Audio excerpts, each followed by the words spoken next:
সমুদ্রের ধারে রনি বসে আছে একা, একটা পুরনো বই পড়ছে।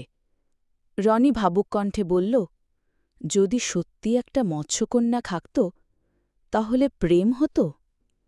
হঠাৎ পানির ফেনার মধ্যে থেকে উঠে আসে মিনা, এক চমৎকার মাছকন্যা, চোখে ঝিলিক, মুখে রহস্যময় হাসি।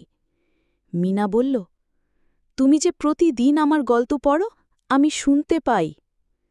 রনি হতবাক হয়ে বলল, তুমি সত্যি আছো? মিনা রনির দিকে এগিয়ে আসে, হাতে দেয় একটা সাদা মুক্তো।